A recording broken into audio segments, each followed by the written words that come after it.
Hello everyone once again. This is Laura TCG, Laura the Lord, Laura, however you want to call me. I'm coming back with another video. I know it's been a while since my last upload, and this one's kind of a bit in the past, but this one happened on the 15th. But once again, going back to TNLG, a good locals of mine that I'm very fond of. And we're still kicking it with Rika Avalon here. I think I made like a few small decisions in the deck, but nothing else too out of the ordinary or too extreme. But this was my first match. And this first match was against Danger Tearlaments, and I was able to stop their play going first. So as you can see right now, I'm going to game 2. But this locals, there was 4 rounds of Swiss, so there wasn't anything special going on. It wasn't a win-a-match, not like the last one that I had uploaded. I'm still slightly sad about how I performed there, but I mean, you know, it was a long day. And look, I wasn't quite used to having longer round runs, but you know, we're making it through. We're making it through. I'm taking a different approach. I feel I don't connect as well just going through the voice versus on a camera. We'll see how it works on this one, and if not, I'll just rip the voice out from this recording and just kind of throw it on here. But the tier list player is able to pop off. I don't really have anything to stop them from popping off, except maybe a DD Crow. I think I had named that. Not entirely sure, but so you know, they're going off. We see the Draco Stapelia. We see the Garura. We see the Barone. So this is looking like a very scary board. We have IP Mass, so things are going down. Activate Harpy's Feather Duster. That's that rock.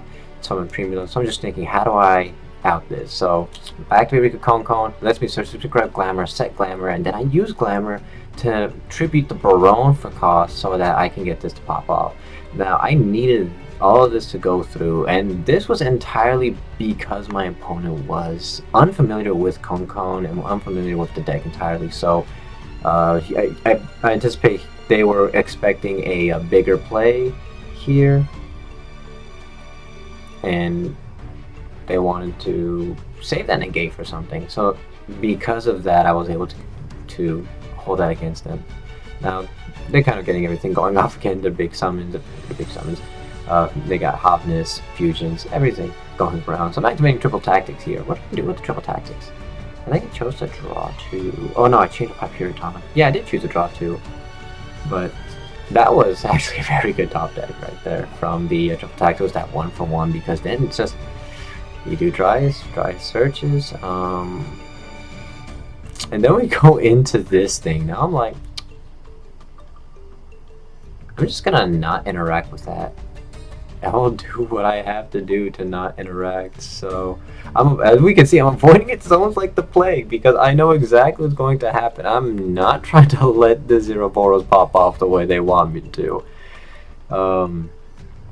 I think I go into Dance Peony for this exact reason. I get a second Cone. I'm using the tribute up to Zero Boros soft once per turn. God, that card is amazing. As you can tell, Rika Sun Avalon has been one of my favorite decks to play for a while here. I took it to YCS Minneapolis, and of course this video is uploaded post-ban list, but this was still early on before everything else, and that was game 1. Now we're going on to game 2. I'm sorry for the malpositioning of my camera here, but they are playing Pendulums. So I don't know too much about the Pendulums or what exactly they want to do, so I just imperm beyond the Pendulum, because I know that's a choke point. If they can't really play around that, then I'll keep going with what I need to. The Baguska. So I just kind of start off with the same generic play. Oh, what happened here? Okay. Oh yeah, I think no, I didn't do anything here. Yeah, so you know, Sunset Twin comes out, but I don't get the anything special off of them, but I am able to get Dry Ice's effect. We go into Jasmine, and I'm using Jasmine here as a oh yeah, I'm using Jasmine to pretty much do my normal play, but I'm having to work around the Baguska. I activate flurries here, which is very funny. Um, and well, of course, I'm making them, forcing them to tribute a monster. So, of course, they have to they're tributing off Beyond the Pendulum because she pretty much doesn't do much of anything here. And the Baguska is just annoying. So, I'm like, whatever. That Baguska is getting off the field whether or not you like it or not. I chose to run Rika Flurries here because I wanted to put on additional pressure for my opponent. With tributing off my own monsters, I want them to be threatened with their monsters can be tributed off again. Except this time's per card effect, which is why I avoided trying to reuse this against Tearlaments. But they weren't able to do too much on this game, so we move on to game 2. As you can see, I'm currently sighting in here, but pendulums, like, once again, I'm not very familiar with how to deal with them exactly, other than try to find their choke points. But this was a small learning experience, especially with that deck choice I made, like with Rika Flurries. Looking back at it now, I might not have ran Flurries because that Flurries could have been something else more impactful for the situation. But I'm not going to stress it out enough, especially if it's something in the past. So I do Beyond the Pendulum. I had to Imperm once again. We're in a bit of an unfortunate circumstance for them, so, they make the same play, go into Baguska. I went ahead and Imperm Baguska. That way, I don't have to worry. Almost Summon Dryas, activate Seed. They saw him, the sowing. So, we're working on the Rika board now. All Rika. Mudan, and then Mudan gets Konkon. Strenna gets my Hyperiton.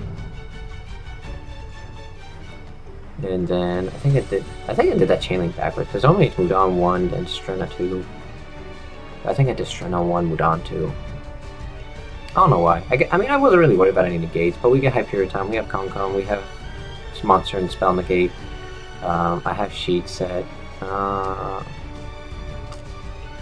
just take Beyond the Pendulum, and then they just scoop right there. No? Yes? No? Yeah, they scoop.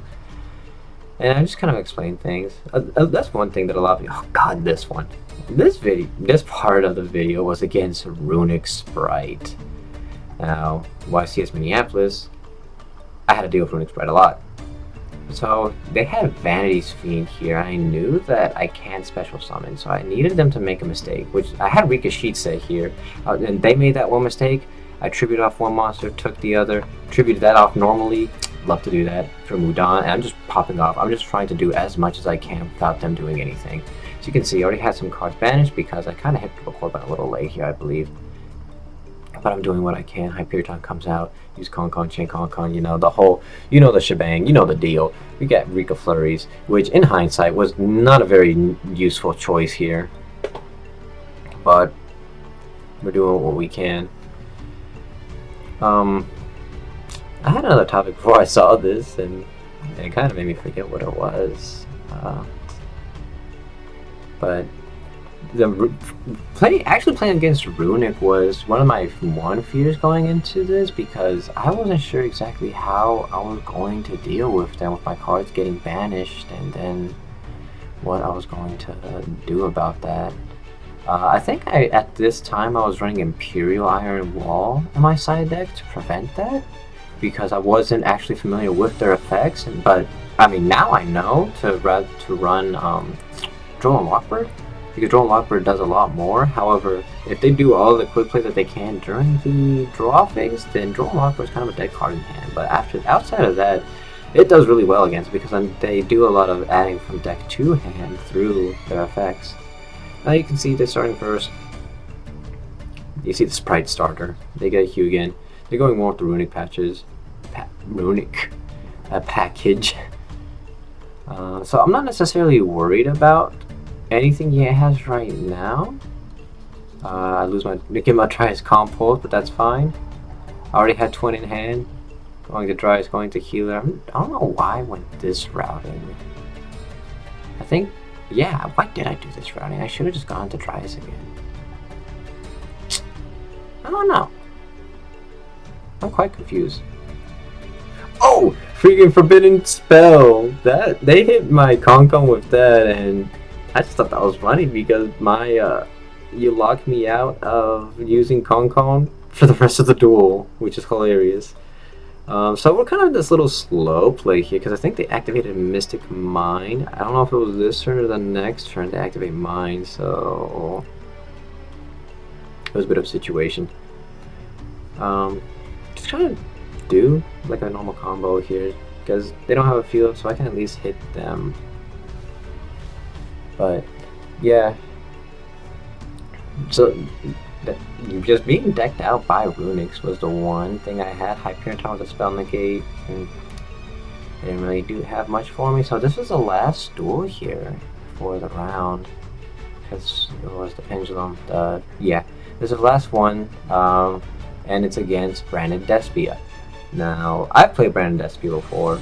It's one of my favorite decks to actually play. And I just, set up my board. I have Flurries, I have Teardrop, I got a spell negate, have a monster negate, monster and or spell, and then Princess. So activate a lure. I don't really care for lure, to be honest. I would let them resolve that all day. Yeah, so this right here, I should have negated Albaz with Princess versus with what did I negate it with? I forgot what I negated it with.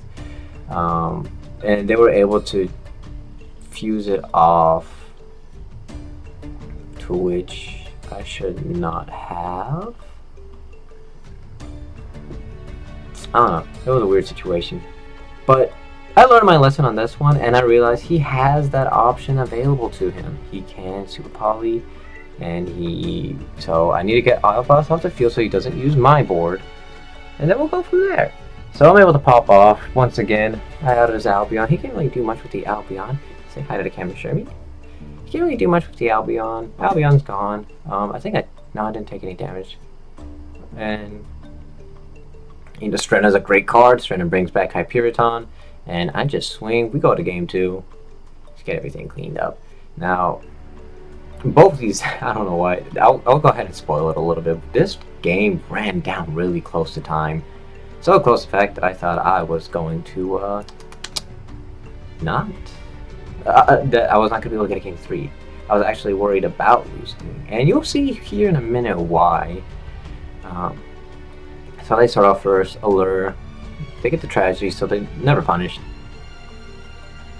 Branded Fusion, they're getting the whole play. They do the Albion, so I went ahead and impermed Albion because I'm not afraid of what Albion can do. I mean, even if it was Lubellion, I was going to do the same thing anyways. So they just pass turn here. So I go ahead and do that. I don't know what that card was. I forgot. I don't remember what that card was, but it was actually a pretty good, solid choice. Because they've seen Rika Flurries earlier, and they wanted out that because that was a threat to them. But, we're starting off here. I hit Princess, which is actually pretty big for me because then that allows me to go into Strenna. And, yeah, I'm able to kind of have fun here. Flurries once again.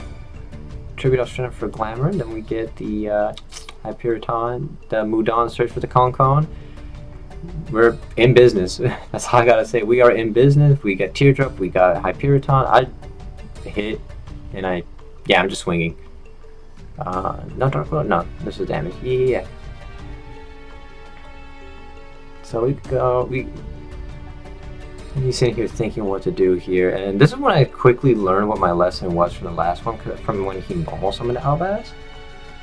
So there's Ecclesia. I let the Ecclesia pop off because there's the Albaz. So I remember from last duel what he did, and I wanted to fear that.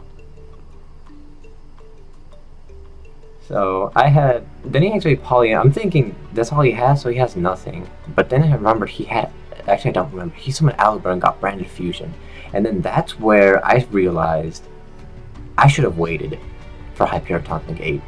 I should have just let him normal summon the Alibur and then activate Branded Fusion. Because in hindsight, I was not afraid of anything else here. Had he gone into Aquarius, I would have been okay. But that is not the case here. So he super polys into Aquarius. He banishes the oh yeah, we had a long chain link here, so that's why Teardrop got banished. Because you targeted Teardrop with that. I'll use Teardrop to tribute something off, and then we just do a poly to screw everything going on right now. So I'm over here kind of threatened. I still have Concon, so I get rid of Queritus. I'm just thinking, what can I do here? I make Strenna, and then I out the Albion, and we swing for game. You see the handshake there. I might need to slow these videos down from 800%, 800%, yeah, 800% to like maybe 600. Something that you can kind of like keep track of what I'm saying. But that one was a very close duel, and that one I was actually scared because of the time, because we had like 2 minutes left. But the deck list should be posted up at the end here, as I always try to do. And I hope you were able to enjoy this one. If you have any comments, questions, or concerns, please do let me know. I try my best to make these a little more interactive and enjoyable, and making them slightly slower videos. I feel it would be a lot more because it gives you time to analyze and see the board as I'm seeing it. But I hope you all enjoyed, and you all have a wonderful, wonderful day, night, evening, or morning. And don't you forget to hit that like, make a post down a comment down below, and subscribe. And if you made it to the end, tell me, what's the biggest play that turned it around for you? I'd like to know down in the comments. Have yourselves a good one.